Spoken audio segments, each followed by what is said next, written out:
Bismillahirrahmanirrahim.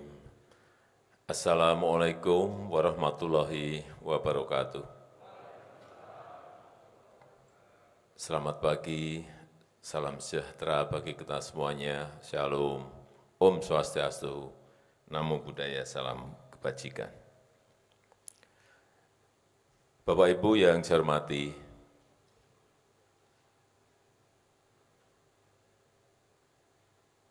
kita harus memiliki perasaan yang sama dan memiliki sense yang sama. Dan sepakat bahwa situasi saat ini betul-betul situasi yang tidak mudah. Situasi yang sangat sulit untuk semua negara. Untuk semua negara besar, negara maju, semaju apapun sekarang ini semuanya pada posisi yang sangat sulit.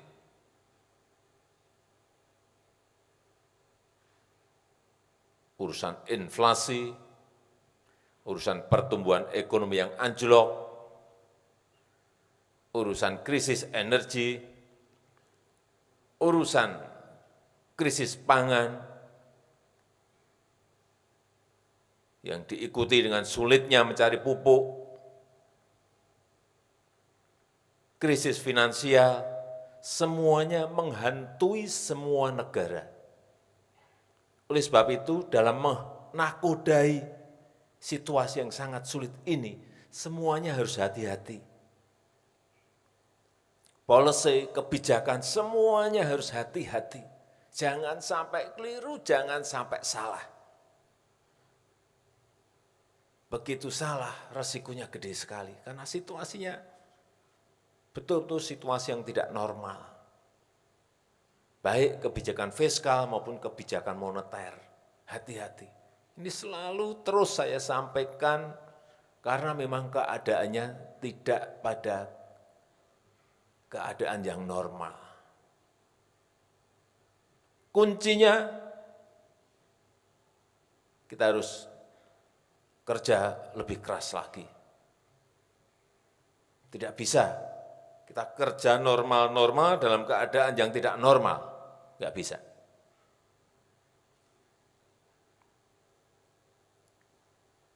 Dan tahun depan, tahun 2023, ini akan jauh lebih sulit lagi untuk semua negara.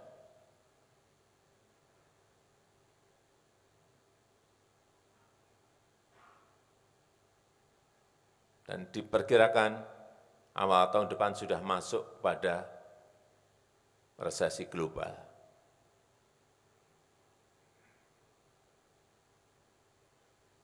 Ini yang kita semuanya sekali lagi harus memiliki perasaan yang sama. Oleh sebab itu, yang namanya investasi, yang namanya investor, itu jadi rebutan semua negara. Karena semua negara ingin ada capital inflow, ada arus modal masuk semuanya. Karena kalau enggak ada tambahan arus modal masuk, perputaran uang akan tidak terjadi pertumbuhan.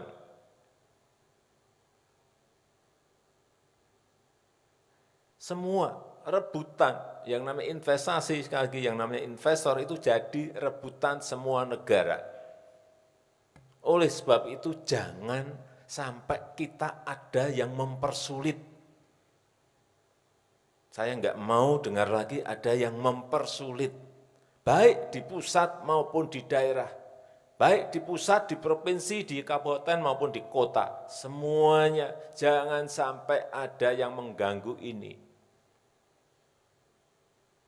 Karena kepercayaan itu sudah kita peroleh. Trust-nya sudah kita peroleh. Sekarang bagaimana implementasi dari policy-policy yang telah kita ambil. Jangan sampai ada yang terganggu. Kepercayaan yang sudah kita dapatkan, Jangan sampai hilang gara-gara kita salah mentreatment, salah memperlakukan investasi yang masuk ke negara kita. Karena ketatnya persaingan dalam merebut investasi. Kita tuh selalu melihat negara mana yang kira-kira rame investasinya. Kenapa dia rame? Kita pelajari lewat intelijen ekonomi kita. Kenapa lebih berbondong-bondong ke sana dan tidak berbondong-bondong ke sini? Ada kebijakan tambahan, ada insentif tambahan, kita pelajari. Tax holiday diberikan perlakuan-perlakuan yang lebih baik, kita pelajari semuanya. Tapi kalau nanti di dalam pelaksanaan masih ada yang ganggu-ganggu, ya sudah, buyar semuanya yang namanya policy kebijakan yang kita telah desain. Yang kedua, mengenai hilirisasi. Ini sudah bolak-balik saya sampaikan, ini urusan nilai tambah yang ingin kita peroleh, yang ingin kita kejar dari hilirisasi, dari downstreaming itu. Nggak bisa lagi kita mengekspor dalam bentuk bahan mentah, mengekspor dalam bentuk raw material, udah.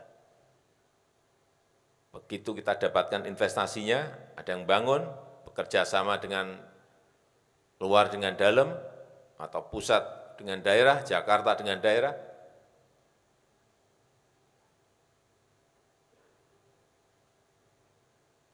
nilai tambah itu akan kita peroleh.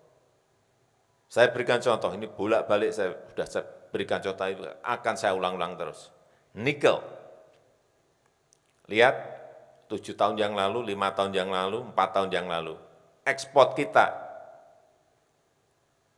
bahan mentah, nilainya setahun hanya 1,1 miliar US dollar. 1,1, artinya berapa itu? 1,1. 19 sampai 20-an triliun rupiah setahun. Karena yang kita ekspor raw material, yang kita ekspor bahan mentah. Begitu kita memiliki smelter, memiliki industri, dan turunannya 2021 ekspor kita sudah 20,8 miliar US dollar. Sudah 300 triliun lebih. Dari 20 triliun meloncat ke 300 triliun lebih. 18 kali lipat kita hitung nilai tambahnya. Terus yang lain seperti apa? Apa mau kita terus-teruskan? Ekspor bahan mentah, enggak. Sekali lagi, meskipun kita kalah di WTO, kalah kita urusan nikel ini kita digugat oleh Uni Eropa, dibawa ke WTO kita kalah.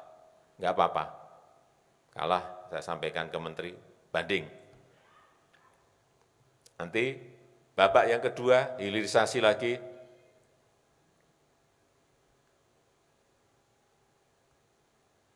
boksit. Artinya bahan mentah boksit harus diolah di dalam negeri agar kita mendapatkan nilai tambah. Setelah itu bahan-bahan yang lainnya. Termasuk hal yang kecil-kecil, urusan kopi, urusan jangan sampai diekspor dalam bentuk bahan mentah, raw material. Sudah ratus tahun kita mengekspor itu. Stop. Cari investor. Investasi agar masuk ke sana. Sehingga nilai tambahnya ada. Seperti kasus nikel ini nanti. Dari 20 triliun melompat ke lebih dari 300 triliun. Sehingga neraca perdagangan kita sudah 29 bulan selalu surplus, yang sebelumnya selalu negatif selalu defisit neraca berpuluh-puluh tahun kita. Baru 29 bulan yang lalu kita selalu surplus. Ini yang kita arah. Kalau ada negara lain yang menggugat, yaitu haknya negara lain menggugat karena memang terganggu. Setelah saya cek, kenapa sih Uni Eropa ini menggugat? Ya benar, karena industrinya ternyata banyak di sana. Kalau dikerjain di sini, artinya di sana akan ada pengangguran, di sana akan ada pabrik yang tutup, di sana akan ada industri yang tutup. Tapi kan kita juga mau maju, kita ingin maju, negara kita ingin menjadi negara maju. Kita ingin membuka lapangan kerja. Kalau kita digugat saja, kita takut, mundur, nggak jadi, ya nggak akan kita menjadi negara maju. Terus saya sampaikan kepada Menteri, terus, Pak ini apakah terus? Tidak boleh berhenti. Tidak hanya berhenti di nikel, tapi terus yang lain. Kemudian yang ketiga saya titip, ini untuk OSS, di semua, baik di kabupaten, di kota, di provinsi, di pusat semuanya, platformnya tolong betul-betul dilihat lagi, dibenahi betul. Agar yang namanya kita sampaikan cepat. Kalau kita ngomong 5 menit betul. Kalau kita ngomong 1 jam betul. Jangan sampai saya disuruh ngomong 1 jam, faktanya bisa 6 bulan. Waduh, nggak dipercaya kita nanti.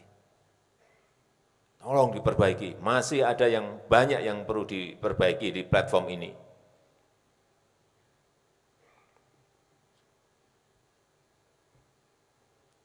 Yang keempat yang berkaitan dengan target.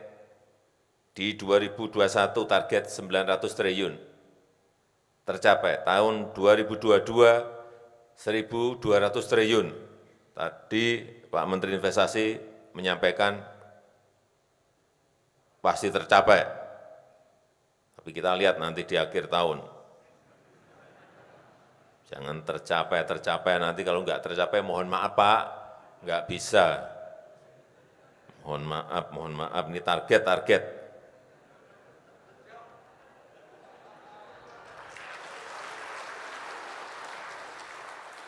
Karena ini akan mempengaruhi growth, akan mempengaruhi pertumbuhan ekonomi. Begitu target 1.200 itu enggak tercapai, pertumbuhan ekonomi kita ikut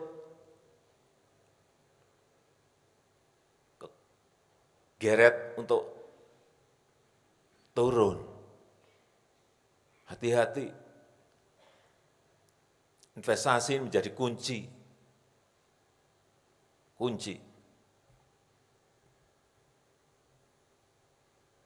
Dan di kuartal ketiga kemarin pertumbuhan ekonomi kita naik menjadi 5,72. Hati-hati, jangan sampai gara-gara investasi turun, kemudian ketarik pertumbuhan ekonomi kita.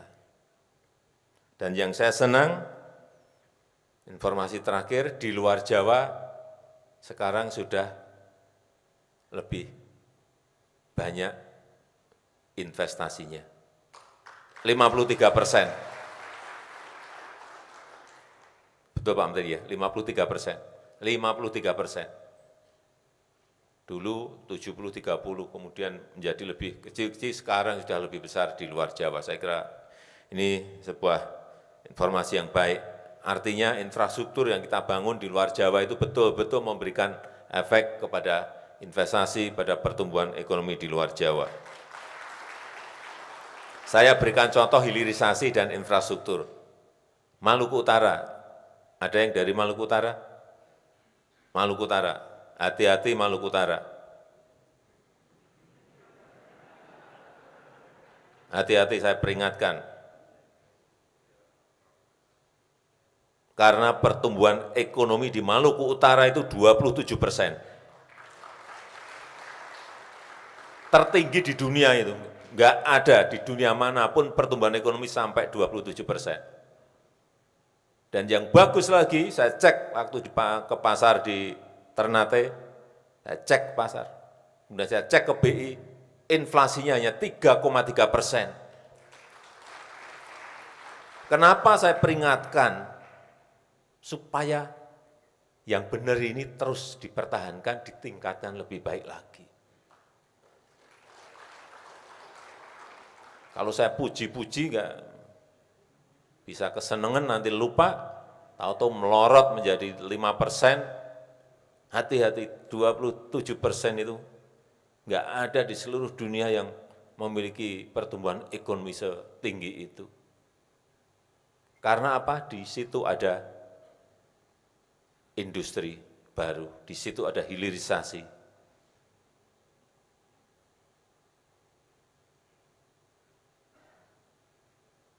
Ini sebagai contoh.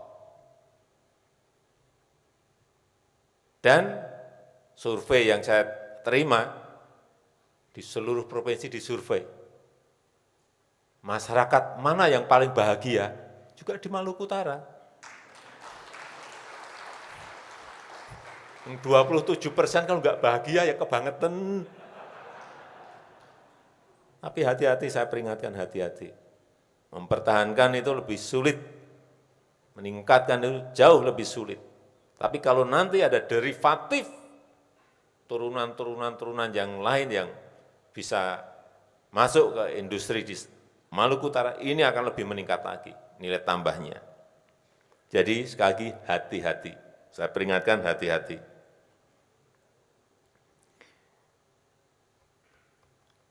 Yang terakhir, ini mengenai APBD, karena mumpung ada gubernur, bupati, wali kota. Ini saya ingatkan, kita ini mencari uang dari luar agar masuk. Terjadi perputaran uang yang lebih meningkat. Tetapi uang kita sendiri yang ditransfer dari Menteri Keuangan ke daerah-daerah justru enggak dipakai. Pagi tadi saya tanya ke Bu Menteri, ada berapa uang kabupaten, kota, dan provinsi yang ada di bank, yang belum dipakai. Biasanya, tahun lalu biasanya di bulan-bulan seperti ini paling 210, 220. Pagi tadi kita cek uang yang ada di bank masih 278 triliun. Kita ini cari investasi agar dapat arus modal masuk, yang sudah ada di kantong nggak dipakai, ya percuma. 278 triliun itu gede banget tuh, gede banget. Besar sekali. Ini kalau cepat direalisasikan, cepat dibelanjakan, ini mempengaruhi pertumbuhan ekonomi di daerah, hati-hati. Tadi saya sudah perintahkan ke Pak Mendagri, tolong dicek satu persatu ini ada persoalan apa. Situasi sangat sulit, tetapi malah uangnya didiemin di bank, tidak dibelanjakan. Gede banget, 278 triliun. Ini saya minta segera dibelanjakan. Memang realisasi biasanya di akhir tahun, di Desember, tapi ini enggak, kita bandingkan dengan tahun-tahun sebelumnya, ini sudah melompat tinggi sekali. Ini cost of money kayak gini. Biaya uang itu gede banget. Kalau caranya kita nggak ngerti bahwa ini ada biayanya.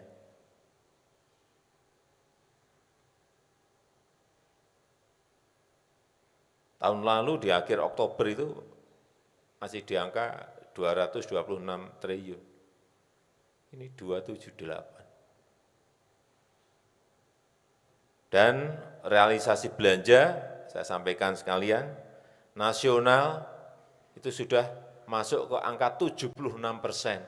Realisasi belanja daerah baru 62%, ini sudah Desember loh. Besok itu sudah Desember, hati-hati. Artinya kita pontang-panting cari arus modal masuk, cari capital inflow lewat investasi, tetapi uang yang ada di kantong sendiri tidak diinvestasikan. Ini hati-hati, ini keliru besar. Saya rasa itu aja yang ingin saya sampaikan pada kesempatan yang baik ini.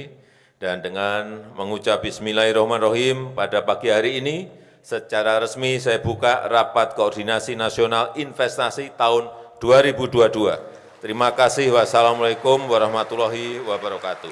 Mohon berkenan mendampingi Bapak Presiden untuk melakukan penekanan layar sentuh. Kami undang untuk naik ke atas panggung kepada Menteri Koordinator Bidang Kemaritiman dan Investasi, Sekretaris Kabinet, Menteri Dalam Negeri, Menteri Keuangan, Menteri Investasi, dan Kepala BKPM. Kami persilahkan. Mohon izin Bapak Presiden, kita akan hitung mundur bersama-sama. 3, 2, 1.